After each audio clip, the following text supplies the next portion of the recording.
Hey all, it's Starzy, and today we are going to be talking about everything that I watched in January. I'm filming on my webcam because I do not trust the iPad not to eat more footage, so bear with me.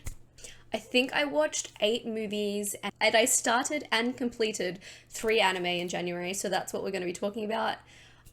Be prepared for a lot of horror because I think 6 of the movies fall into that genre, and all of the anime had like horror or thriller adjacent themes pretty much. So if you didn't already know, I mostly just watch horror movies. So let's start with the movies, and the first movie I watched in January was actually Jurassic World Dominion. When we came back from our road trip, it was Monday, and Monday nights are usually our Monday movie nights, and so we put this on.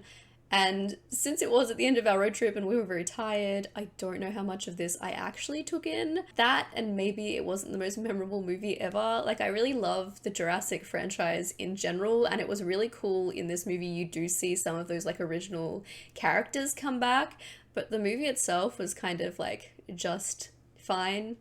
There's more dinosaurs. There's more running from dinosaurs. I think there was a clone in this one. Jurassic World Dominion came out in 2022, so it was a pretty new movie, and that's probably all I could tell you about it that I have retained. The next movie we watched was A Quiet Place Part 2, and A Quiet Place is a horror movie where there are these creatures on the earth now, and they're very sensitive to sound, but they're blind, so the only way to avoid being killed by them is to be as quiet as possible. So that's where the name comes from. A Quiet Place Part 2 came out in 2020, and at the point where we start following this family that is at the center of these movies, a lot of people are no longer around. We're kind of in that scenario of, you know, after all the bad stuff's gone down in a lot of ways. And so A Quiet Place 2 kind of follows on from the first movie.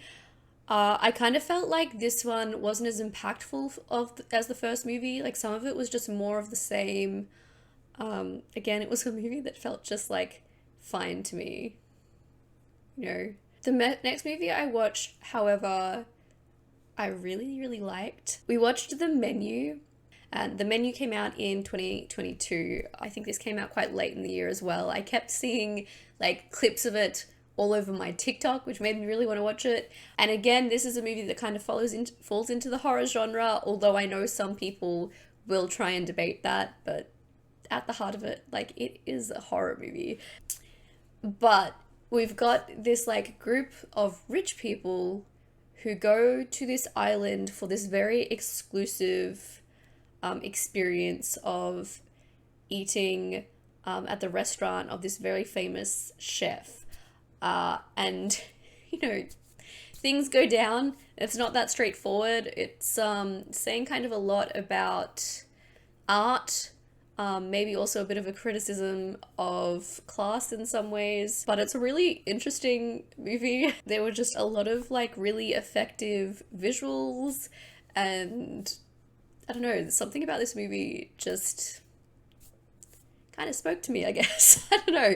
I thought this was really well done, and I will probably rewatch it in the future. But it is like a bit of a weird one, and a bit of one of those ones of like, don't necessarily take everything at face value, I guess. If you're here for eloquent movie reviews, you're in the wrong place. It's what is this movie? Did I like it or not? And briefly, why? I also rewatched Ready or Not. I rewatched this because Ali has been doing like Discord movie nights, and this was the pick for January, and this is like one of my favorite horror movies at this stage. This came out in 2019, and it follows a couple who, on their wedding night, the groom's family has like a tradition where the new bride who has just been welcomed into the family, or the new partner, it can be a husband, the new person to the family has to draw a card to pick a game for the night. And there is at least one choice of game which is not so great for that newbie. This is like a horror comedy. I think it's kind of effective on both fronts, which not all horror comedies are. And we love a final girl covered in blood. I still love this movie. I also watched Barbarian, which is another 2022 release. This was definitely like not what I was expecting, I guess, in a lot of ways, because like it goes on a few different twists, I guess, but it starts off that there is a woman who has like rented out an Airbnb, and she gets there and there's already someone there who's also saying he has rented this space for the time. And that's where it starts out, and then it kind of goes in some directions I was not expecting. But I also didn't like love this movie overall. Like, it was fine. I think it was all right. It wasn't like a bad movie, but I guess it just didn't have the impact on me that it seems to have had on some people, because I have seen some people talking about this like, oh, it's so surprising, it's like one of the best horror movies of the year. And I guess I just didn't quite feel that, but it was all right. It was okay. We then watched Everything Everywhere All at Once, which Nathan really didn't like, but I gave 4 stars. This is like a sci-fi movie involving like multiple dimensions. A very kind of unlikely hero is at the center of this, as we have this woman who gets tied into this like conflict that's happening across the dimensions, and there's ways that people like travel across dimensions and bring in their selves from other like worlds, and it is a really weird one, and also some of the humor didn't quite hit for me. This is why I didn't like rate it any higher, because some of the humor was not for me, like especially some of the like more sexual humor, I guess. But overall, I did think this was a really well done movie. There's some really cool visuals. The like costume design, especially of like the antagonist character, is like so cool, and this movie was just like a lot of fun overall. Really unique. I haven't really seen anything quite like it. It's possibly one of the most interesting takes I've seen on that kind of like multi-dimensional front. And yeah, it was a pretty cool movie. I said I was not a fan. It was too weird for him, but I really enjoyed it. We then watched Nope, which is another 2022 release. This one is a horror movie, and it's another one that has gotten a lot of positivity from people I've seen talking about it. It's, you know, a Jordan Peele movie, and I have really liked some of his movies I've seen in the past. Get Out, I think, has been my favorite so far, but I also really liked Us. And as I said, a lot of people seem to have loved this movie, and it just didn't quite hit for me. It's kind of like a weird sci-fi one, which again, Nathan didn't like it straight up because he was just like, this is too weird. But it wasn't, for me, it was just like, I was almost bored, which is weird for me, I guess, I don't know. But in this, we've got, there's like something in the clouds, and it's like, is it a UFO? But then it kind of goes in a slightly different direction.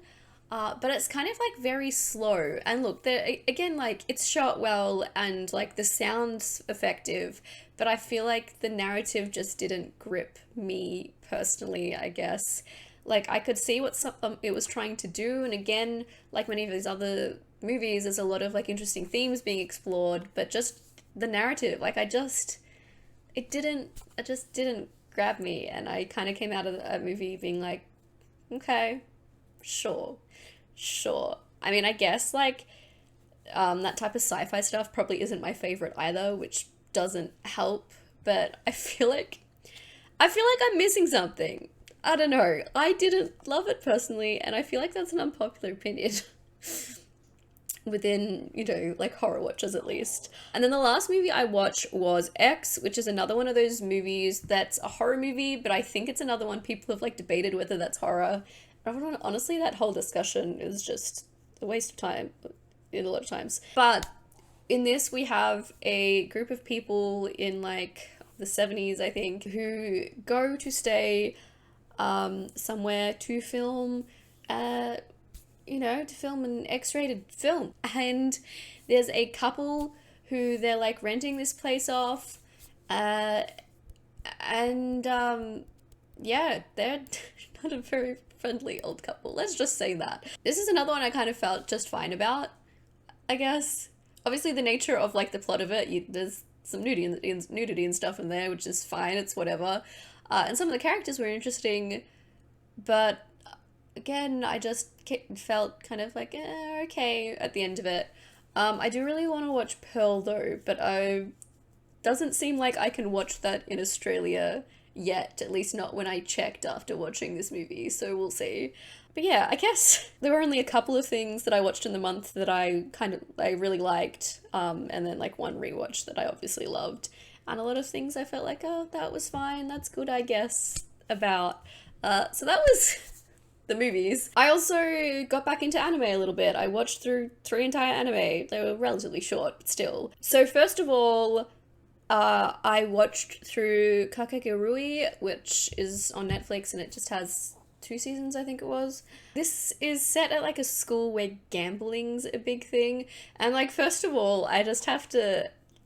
There's part of my brain I just have to like put on a back seat when I watch anime in general, because the fact that so many are set in schools and so many of them feature teenagers, and just the inappropriate way that's often handled, like it's so prevalent in anime, like I just you kind of just have to not focus on that to enjoy the rest of the story, because like I don't know if there's much out there at all that doesn't do some of those things. But anyway, it's set in a school where gambling is very prevalent. It's kind of like the lifeblood of the school, and it gets really intense. Some of it's a little bit scary. This is why that's one of those ones that has like the kind of thriller elements to it. But this was definitely, it was an engaging one. It was interesting. Some of the characters are wild and they're all a little mad, let's be honest, but I enjoyed this enough that I binged through like the entire series in a day, so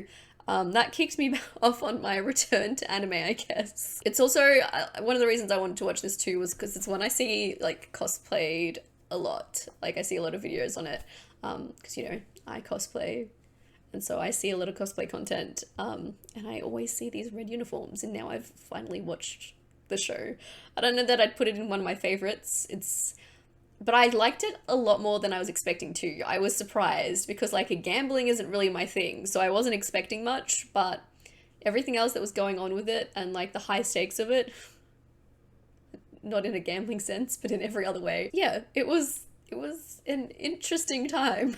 On one of my friends' recommendations, I then watched Summertime Rendering, which is on Disney Plus. There's 25 episodes of Summertime Rendering, and this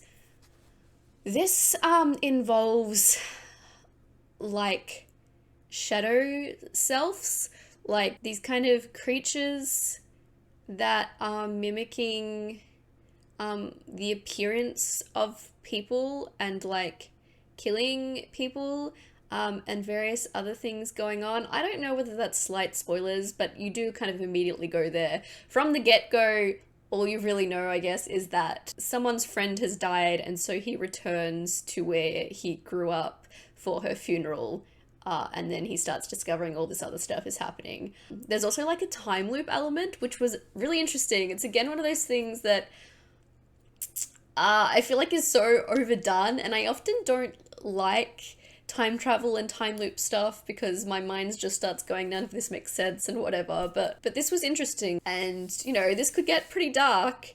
There's lots of death and things going on, so again that's why there's those kind of horror thriller elements to this, and even though it had a bit more of a slow start to build up to that, there was a lot happening later on. The first few episodes quite a slow kind of start to get to know the characters and stuff, but I enjoyed this as well. This was another kind of wild ride by the end of it. And then the last anime that I watched, this one also has 12 episodes, and this just released. Summertime Rendering, well, it came out in 2022, so it came out in last year. Kakegurui 2017. But this came out just in January, so this is brand new. Junji Ito Maniac released on Netflix in January. Junji Ito t-shirt. I've read some of his short stories in manga form before, so I was looking forward to this, but I feel like overall it kind of fell flat. So if you don't know, Junji creates these like horror manga stories. So this is a horror anime with some of his stories.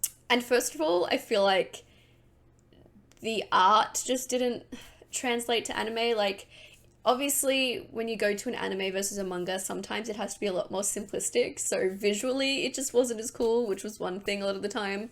But I also just feel like a lot of the stories fell flat. And don't get me wrong, there were some that I thought were quite effective and that I did like, but I feel like they were the minority rather than the majority.